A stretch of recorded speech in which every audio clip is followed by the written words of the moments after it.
Hola, yo soy Elena y hoy os traigo el resumen de lecturas del primer trimestre de 2025. Tengo aproximadamente unas 11 lecturas de las que hablar, así que empezamos. La primera lectura que terminé en el año fue una que arrastré durante varios meses de 2024, que fue A Song of Flight de Juliette Marillet. Os pondré la portada por aquí porque lo tenía muy al fondo en la estantería y no lo he cogido. Es la tercera parte de la trilogía Warrior Bards, que la estuve leyendo. Bueno, yo ya había leído el primero hace unos cuantos años y durante 2024 releí el primero, leí el segundo y ya arrastré para 2025 el tercero. No os voy a decir mucho de este final de trilogía porque si no, bueno, obviamente sería destripar toda la historia, pero así a grandes rasgos repetir que es una fantasía de corte celta muy folclórica, irlandesa, y ambientada en Irlanda, en su mundo de 7 aguas, y es una saga que está relacionada con su trilogía de Blackthorn and Green, que os dejaré también la foto por aquí para que sepáis cuál es. Esa es mi trilogía favorita de Marillet, creo, hasta la fecha. Esta me gustó un poquito menos en general, pero y dentro de los tres, para mí el tercero fue un poco el más flojo. De hecho, normalmente yo los libros de Marillet me los bebo y este lo fui, ya os digo, arrastrando varios meses. Así que, bueno, más que nada mencionar lo que lo leí, pero tampoco os voy a contar mucho más. Y ya propiamente lecturas que empecé en 2025, la primera que terminé fue Canteu Esperits Canteu de Jasmine Ward, o La canción de los espíritus, como es traducida en español, o Sing and Buried Sing como título original en inglés. Este libro es un libro que yo conocía, sí que es verdad que hace bastante tiempo me planteé leerlo, no lo tenía, pero había visto bastantes críticas, bueno, que decían que no era para tanto y bueno, al final es de esas cosas que al final lo vas dejando pasar, pero se propuso para el club de lectura de mi pueblo donde estoy apuntada y pensé, pues mira, mejor oportunidad que esta, imposible. ¿Y cuál fue mi sorpresa? Cuando a mí este libro me encantó.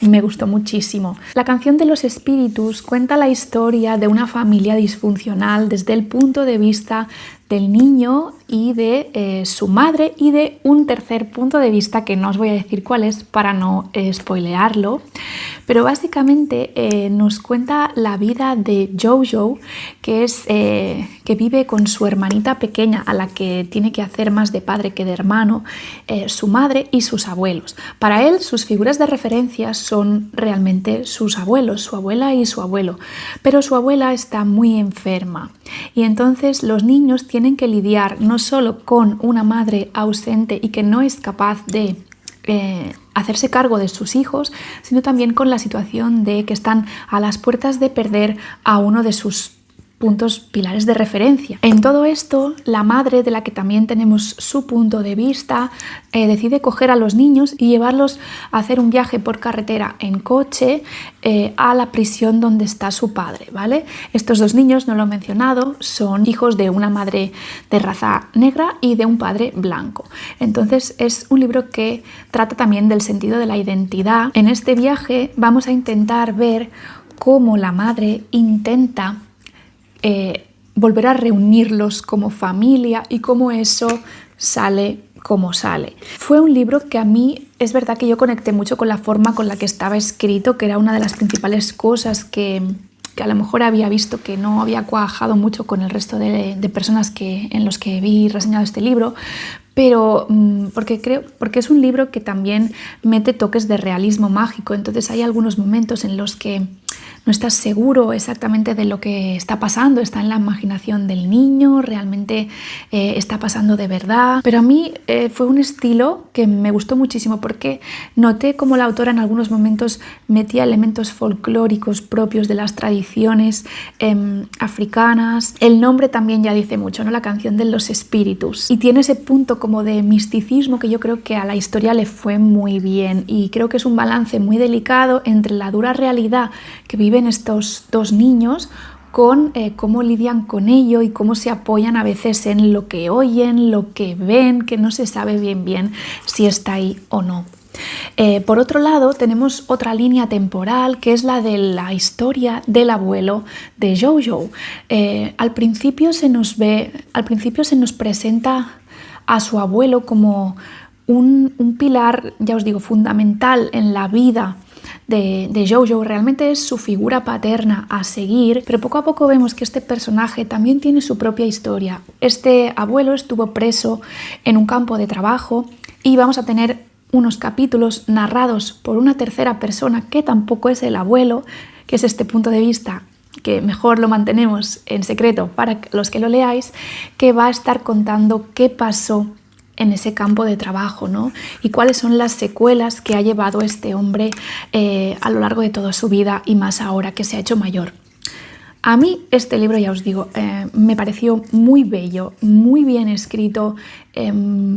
Creo que me dio las dosis justas de realidad durísima con realismo mágico, en cómo está narrado. No sé, a mí realmente me gustó mucho y no puedo más que recomendarlo. Otro que leí para el club de lectura fue La chica que vive al final del camino, de Lael Koenig. Y de este ya os hablé en mi lista de recomendaciones para el febrero breve, que lo subí hace un mesecito o así. Y este es un libro de misterio, de thriller, diríamos, en el que nos cuenta la historia de una chica que vive en una casa. Aparentemente ella dice que vive con su padre, pero allí nunca se ve a ese hombre, solo se ve a esta niña que intenta no interactuar con el mundo exterior, pero obviamente pues va a pasar una serie de altercados en los que ella va a ver amenazada esta privacidad que tan celosamente guarda, ¿no? Este es uno de esos libros en los que lo que me pasó fue que tenía para mí todos los ingredientes para que me gustara del típico libro del gótico sureño. Una casa en Estados Unidos, en los estados del sur, misterios, desolación, un hombre que no se sabe si está o no está, una niña que también esconde pues, secretos.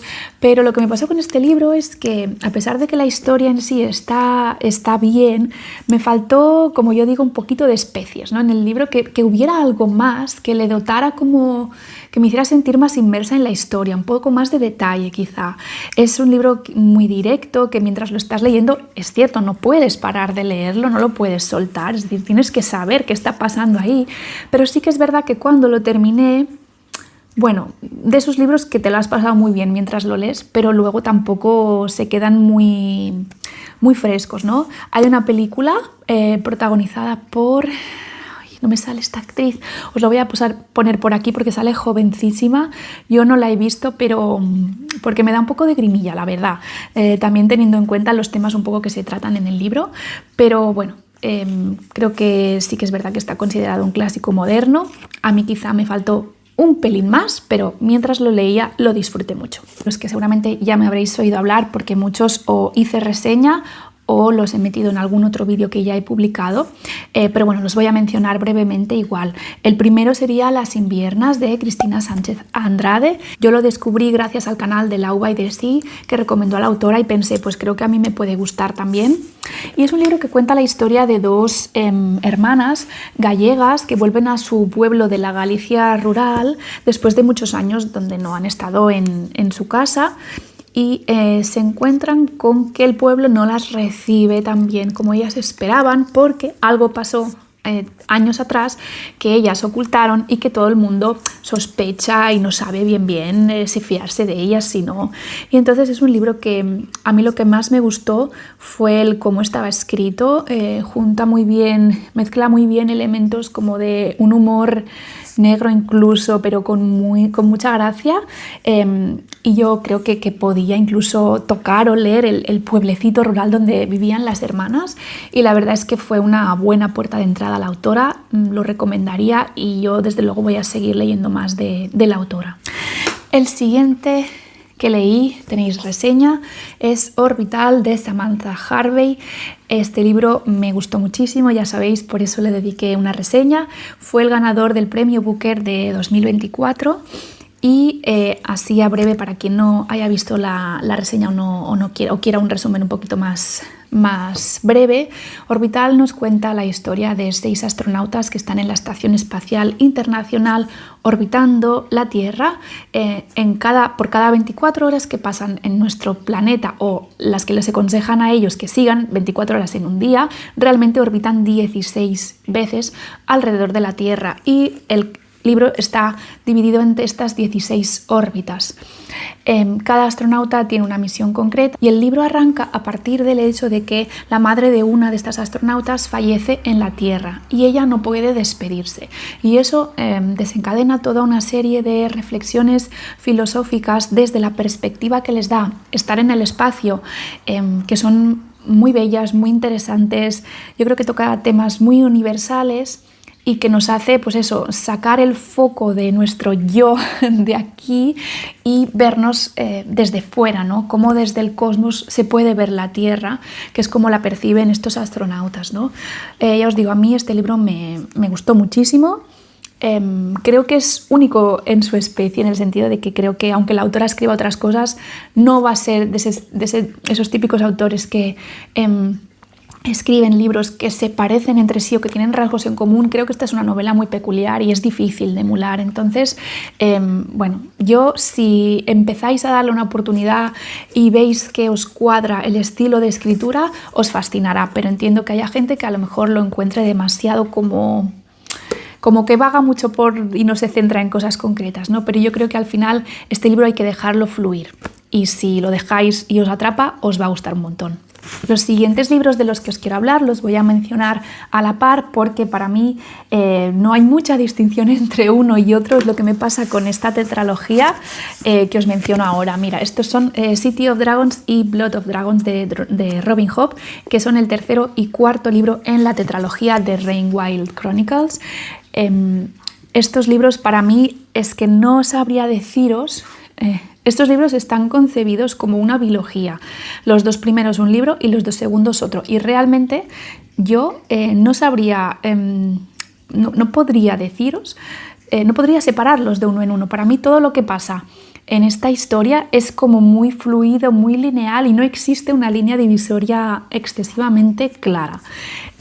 A mí este final de tetralogía me ha gustado mucho. Es verdad que tiene la fama de ser como la menos querida dentro de la macrosaga de los Betulus, pero ¿qué queréis que os diga? O sea, a mí me parece una historia de fantasía súper sólida, los personajes me gustaron, estuve atrapada en lo que iba a pasar. Ya sabemos que Robin Hobb es una escritora que es lenta, le tienes que dar su tiempo, se va mucho por las ramas para volver a confluir en puntos en común, pero bueno, yo lo he disfrutado mucho.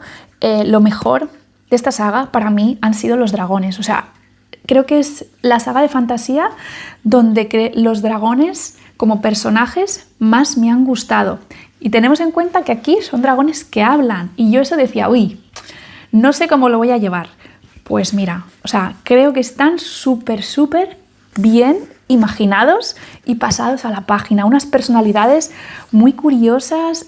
No sé, a mí me gustó mucho la forma de crear a los dragones. Entonces, básicamente, así en general, no sé si voy a hacer una reseña de la tetralogía completa, porque no sé a quién le podría interesar, pero es verdad que como ya lo he estado haciendo con las anteriores, ahora me sabría mal no hacerla. Pero así, resumiendo, de la tetralogía de Rainwild Chronicles ya no está traducida al español, eso también decirlo, y cuenta la historia de cómo un grupo de chicos les es encargada la misión de intentar fundar una nueva colonia en otro sitio por motivos que al principio no se les dicen realmente cuáles son, y llevar a unas crías que han salido de los huevos de dragón a un nuevo sitio, ¿no? Y entonces es una historia de viaje, es una historia de crecimiento personal de todos los protagonistas, de cómo los arcos evolutivos de la mayoría de ellos cambian muchísimo, personajes que empiezan en un punto muy concreto, acaban en otro que dices, madre mía, pedazo de evolución que le has dado a este personaje. Hablo en concreto de Cedric, para quien lo haya leído, que es un personaje que ya sale en las naves de la magia. O sea, yo aluciné con Cedric, la verdad, o sea, muy bien. El villano también creo que es de los mejores que he leído de Robin Hobb, porque es un villano muy real, muy narcisista, es un villano que te da miedo porque realmente te lo podrías encontrar en nuestras vidas cotidianas. Y bueno, para mí no baja el nivel la tetralogía de Rainwall Chronicles. Seguimos con otro libro que ya he reseñado en el canal y es Rectitative de Toni Morrison, que fue mi primera entrada a la autora. No había leído nada de ella, pero vi y en mis planes no estaba empezar por este, pero lo vi reseñado. Ay, si encuentro el canal os lo dejaré, pero no sé si lo reseñaban o si lo mencionaban, pero a mí lo que me atrapó fue que me dijeran de qué iba o sea, qué quería Toni Morrison con escribiendo esta historia, ¿no? Que realmente es un relato. Si queréis saber mis opiniones extensas, de nuevo os dejaré el link a mi reseña aquí abajo, pero básicamente este es un experimento literario que hizo Toni Morrison, donde nos cuenta la vida de dos amigas que se conocen en una especie de orfanato de institución. Una de ellas es blanca, otra es negra, y lo menciono porque en este caso precisamente lo importante es que no se nos dirá quién es quién en una historia donde el concepto de la raza es muy importante. Entonces te pasas todo el libro intentando hacer un poco de Sherlock Holmes, diciendo creo que la negra es esta, la blanca es esta, y cuando te das cuenta Toni Morrison te ha pegado una patada diciendo pero a ver, es que el foco que yo quiero que tú lo pongas no es aquí, es aquí. Y cuando te das cuenta de esto dices bravo, está muy bien pensado. Ya queréis, ya os digo, si queréis un poquito más de desarrollo de lo que me pareció, os dejaré por aquí abajo el enlace a la reseña. Y los 4 últimos que me faltan ya no los he mencionado aún en el canal como leídos. Empezaré por uno de no ficción y me dejo los 3 del marzo asiático para el final. Este año me ha vuelto a picar el gusanillo de leer no ficción.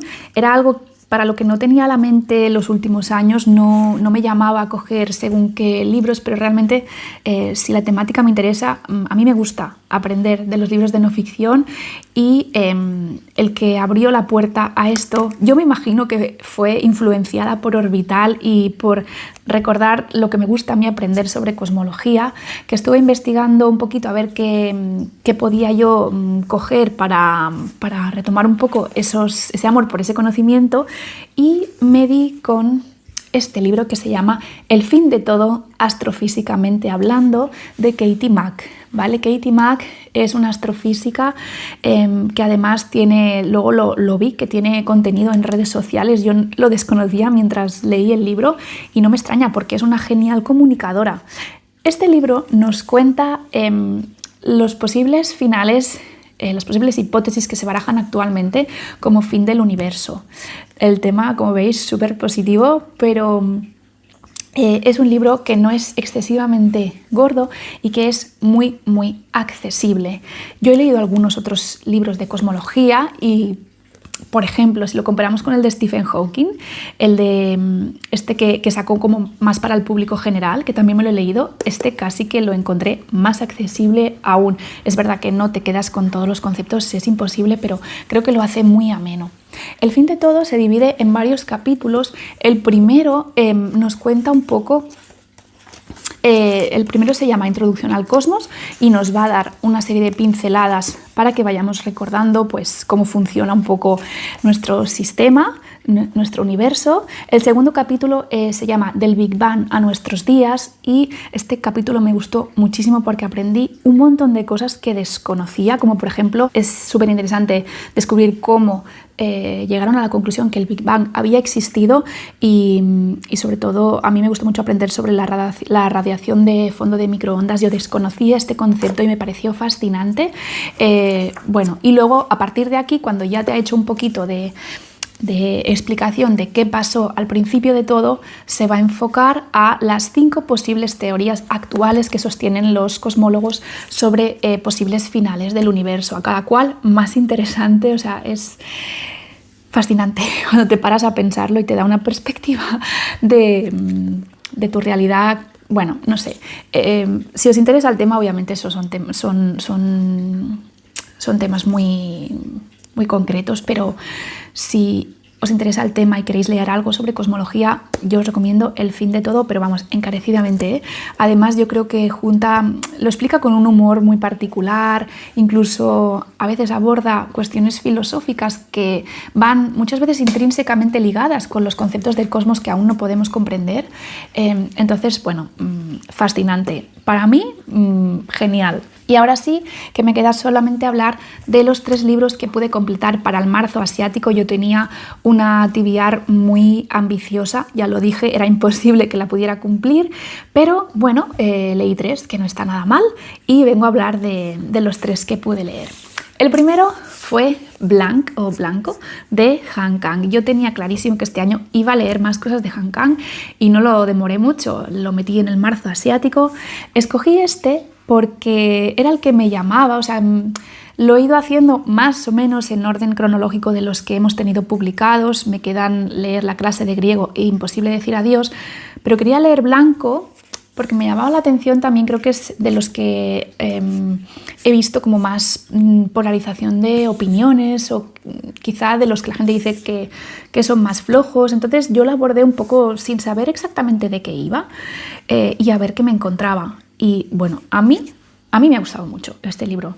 Este libro, como el título indica, se va a centrar sobre todo en el color blanco que en muchas sociedades asiáticas, en concreto la sociedad surcoreana, es el color del duelo. Entonces todo está construido alrededor del concepto pues, del duelo y del color, ¿no?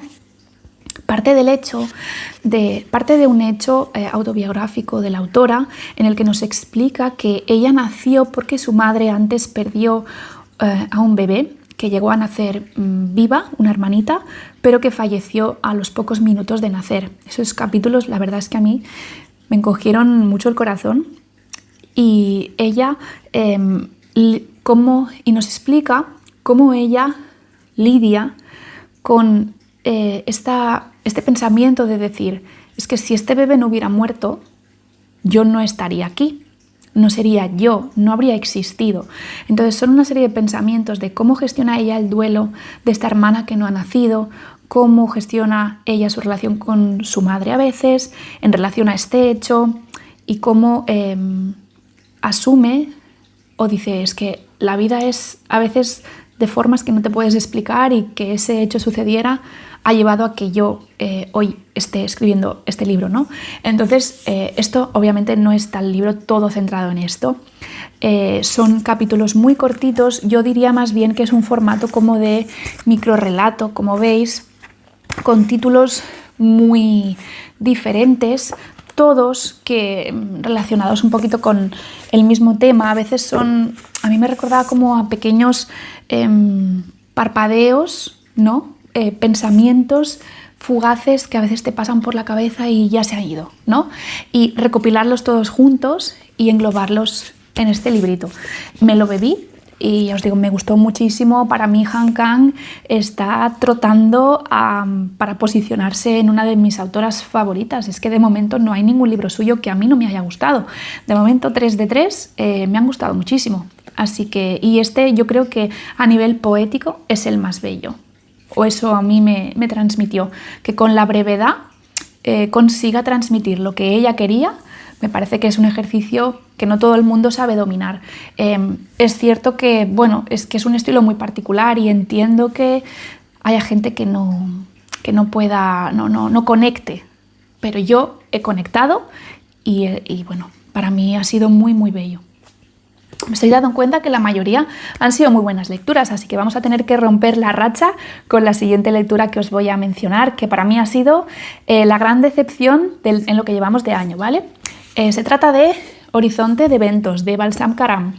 Este libro, yo, solo por la premisa, yo le tenía unas ganas. La premisa inicial nos cuenta de que es una chica que ha cometido un crimen en un futuro distópico y le ofrecen o ser ejecutada o ser parte de un experimento que está organizando la agencia espacial para llevarla a un agujero negro y ver qué pasa. Entonces, claro, a mí eso dije, ahí que me voy, o sea, esto es muy interesante. El problema con este libro ha sido que yo no le he visto foco, es decir, me podían haber dicho que se la llevaban a una cárcel como a un agujero negro, porque realmente tú no ves nada relacionado con el agujero negro. Todo son reflexiones de la vida de este personaje hasta el punto de la condena. Entonces se nos presenta un mundo distópico, pero en capítulos muy cortos, en pinceladas muy pequeñas, y para mí lo que me pasó fue que no tuve suficiente ni para ver un poco el mundo que había creado la autora, que a veces no es que sea lo más importante, porque lo que importa es el mensaje que ella te quiere transmitir, pero tampoco me llegó del todo el mensaje que ella quería transmitir. Es cierto que es un libro que defiende mucho los derechos de las mujeres, o sea, la protagonista vive en una sociedad marginalizada, que es un matriarcado, básicamente, o más que un matriarcado, yo diría que todas están en el mismo nivel, ¿no? Ellas hablan de las madres y de las hijas. Y es un concepto muy interesante, pero a mí me habría gustado ver mucho más de ese mundo. Es que se me quedó muy corto. Yo leí este libro y no pude sacar nada sumamente que me llamara la atención. No sé cómo explicarlo, ¿no? Entonces, para mí fue el gran chasco. Me faltó mucha definición en este libro. A lo mejor hay gente que este formato le encaje muchísimo y resuene mucho con lo que está contando, pero es verdad que a mí no me atrapó, la verdad, y me supo muy mal. Y el último libro que leí durante el mes de marzo, para finalizar el marzo asiático, sí que me ha gustado un montón. Se llama Si no podemos viajar a la velocidad de la luz, de Kim Cho-yeop. Este libro es un conjunto de relatos escritos, creo que es la primera obra que escribe esta escritora, que además es muy joven, y son microrelatos ambientados de ciencia ficción, pero con un punto ético muy chulo. Entonces la mezcla está muy bien conseguida, o sea, no hay ni un relato de este recopilatorio que se me hiciera aburrido, que no me gustara. De hecho, es más, es que yo pensaba mientras lo leía, es que de cada historia me gustaría leer una novela, porque en muy pocas páginas consigue crear un mundo distópico en cada historia que sería muy interesante que hubiera desarrollado más. O sea, pensé, ole tú por haber conseguido poder transmitir lo que tú querías a nivel ético, a nivel de mundo, a nivel de los aspectos de la ciencia ficción en un relato que cada uno sea tan diferente del otro, pero es que además es que yo leería 200 páginas más de todos estos mundos que has creado. O sea, creo que hasta la fecha es una de las antologías que más he disfrutado. Creo que lo merece, sinceramente. No sé si hay algo más traducido de la autora. Me gustaría probarla en formato novela, a ver cómo desarrolla en más páginas los mundos que crea, pero la verdad es que me gustó muchísimo. Toca temas desde manipulación de embriones, qué pasaría si inventáramos un sistema cuando las personas fallecen, como por inteligencia artificial recrear a estos difuntos. O sea, son temas que incluso puedes llevar a hoy en día, porque ya se están viendo cosas así, obviamente llevadas a un futuro mucho más distópico, mucho más futurista del que estamos ahora, pero con mucha gracia. Yo creo que me dejó muy muy buen sabor de boca este libro, la verdad. Y hasta aquí mis lecturas de primer trimestre. Creo que en general han sido todas bastante buenas y bueno, espero que os haya gustado el vídeo, que me comentéis qué habéis estado leyendo vosotros durante este primer trimestre y nos vemos en el próximo vídeo.